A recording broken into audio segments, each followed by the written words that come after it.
Imagine a man who could lift ships with one hand, measure infinity without a computer, and change science forever with a single idea in a bathtub. 2,000 years ago in ancient Greece, one mind stood ahead of its time. He discovered how objects float. He unlocked the secrets of circles and spheres. He built machines that defended a city from an entire Roman army.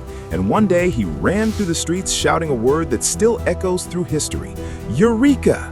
This is not just the story of a mathematician. This is the story of a mind that measured the world. This is the story of Archimedes.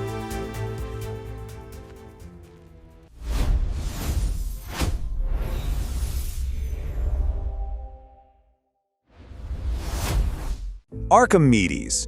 You know, the name itself just sounds legendary, doesn't it? He's a figure so brilliant that his real accomplishments are almost buried under all the myths about him. So today, we're going to peel back those layers of legend. Let's find the man and the truly revolutionary method he gave to the world. Okay, so picture this scene. It's 212 BCE. The mighty Roman army is laying siege to the city of Syracuse. But if you read the historian Plutarch, they weren't just fighting soldiers, they were fighting one single mind. A mind that could supposedly summon giant claws to just pluck warships out of the sea and hurl massive boulders with terrifying force. To the Roman soldiers on the ground, this must have felt like black magic. So, here's the big question. Were these legends of almost godlike war machines actually true? And you know, even if they were, do they really capture his true genius? Well, that's exactly what we're here to figure out. To really understand that genius, we have to go right back to the beginning. Archimedes was born in the Greek city-state of Syracuse, right there on the island of Sicily, sometime around 287 BCE. Now, as a young man, he travels to Alexandria in Egypt, which at the time was basically the intellectual capital of the entire world. And this trip, it changed everything, because it's here that he studied with the successors of Euclid, and this is where he learned the power of the axiomatic method. This incredible idea that you can build an entire system of knowledge from just a few simple, self-evident truths.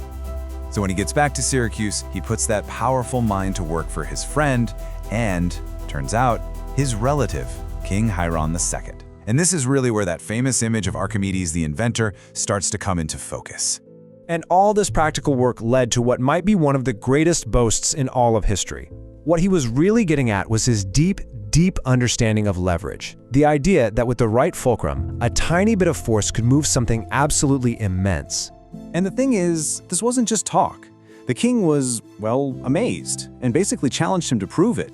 So what does Archimedes do? He sets up this system of compound pulleys and, with just his own strength, single-handedly pulls a fully loaded warship right out of the dock, just as smoothly as if it were sailing on water. The story goes that the king declared, from that day on, Archimedes was to be believed in absolutely everything he said. And of course, you can't talk about Archimedes without talking about the Eureka moment. The king had a problem. He suspected his new golden crown had been mixed with cheaper silver, and he needed Archimedes to prove it without, damaging the crown. The solution, as the legend has it, hit him in the bathtub. He realized that an object's volume could be measured by how much water it displaces, and just like that, he had a way to figure out the crown's density. And in the process, he basically founded the entire field of hydrostatics. But here's the twist. For all his fame as this incredible inventor, that practical stuff, that's not what he really cared about. Not at all. His real passion was in the world of pure mathematics. In fact, Archimedes himself apparently thought his famous inventions were just little amusements. Fun diversions, not even important enough to write down. His entire ambition, his whole focus, was on what he called pure speculations, the abstract, beautiful world of geometry. And in that world, wow, he had no equal. I mean, get this. Using polygons with up to 96 sides, he managed to calculate the value of pi, trapping it between two fractions.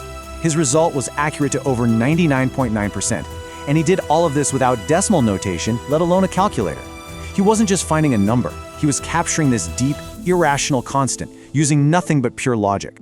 But his favorite discovery, the one he actually asked to have carved on his tombstone, was this simple, elegant, perfect ratio. He proved that the volume of a sphere is exactly 2/3 the volume of the cylinder that fits perfectly around it. To him, finding a hidden, perfect relationship like that between two totally different shapes, well, that was the ultimate form of beauty. So how did he prove these incredible things? Well, he pioneered a technique called the method of exhaustion. So imagine trying to find the area of a curvy shape like a parabola. You can't just measure it. But what you can do is fill it with tons of tiny triangles that you can measure. The more tiny triangles you add, the closer you get to the real area. Archimedes' big idea was that if you could imagine an infinite number of these tiny slices, you'd get the exact answer. This was, for all intents and purposes, integral calculus, nearly 2,000 years before Newton and Leibniz. So his inventions were legendary. His mathematics were absolutely revolutionary. But believe it or not, his single greatest contribution to science wasn't a machine, and it wasn't a formula. It was a completely new way of looking at the universe itself. To really get this, you first have to think about Euclid. Euclid used axioms, these self-evident truths, to prove things about abstract shapes. That's geometry. Archimedes' real stroke of genius was to ask a simple question. What if you could apply that same unbreakable logic, not just to imaginary circles on a page, but to real, physical objects in the world?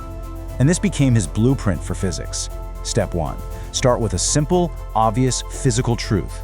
For instance, equal weights at equal distances on a lever will balance. I mean, yeah, that's obviously true. Step 2. Apply the super strict logic of geometry to that truth. And step 3. Build from that one simple idea to prove a universal, undeniable law of physics, like the law of the lever. He was the first person in history to prove that the universe wasn't just some chaotic, unpredictable mess. No, it followed rules, and those rules could be described with the pure, perfect language of mathematics. This was it. This was the birth of mathematical physics. It was a world-changing idea. And for Archimedes, as it turned out, it was an idea worth dying for. I mean, just look at this timeline. It really shows you how profoundly, unbelievably ahead of his time he was. Archimedes lays the foundation for mathematical physics around 250 BCE. And then, there's just silence. For almost 2,000 years, the world just didn't seem to grasp the power of his method. It wasn't until Kepler, and then Newton, that humanity finally started to build on the foundation he'd left behind. So, let's go back to Syracuse. Despite those legendary war machines holding off the most powerful army in the world for 2 years, the city finally fell. The Roman legions just poured through the streets. In the middle of all this chaos, a Roman soldier finds Archimedes, an old man by now, completely lost in a geometry problem he'd drawn out in the sand. When the soldier ordered him to come along, Archimedes just waved him off and reportedly said, "Do not disturb my circles." The soldier, either enraged or just not knowing who he was, drew his sword and killed him right there. And that really brings us to the final question, doesn't it? What is the legacy of a mind like that? A mind that could hold back an entire empire with his inventions, but the only thing he really valued was the beauty of a perfect proof. You see, his greatest gift wasn't a machine or even a formula. It was something much simpler and way more powerful. It's the idea that the universe isn't a mystery, but a puzzle. And it's a puzzle that we can actually solve. Thank you for watching. If you enjoyed this story, support the journey by pressing like and subscribe for more powerful stories like this. And if you have questions, leave them in the comments below.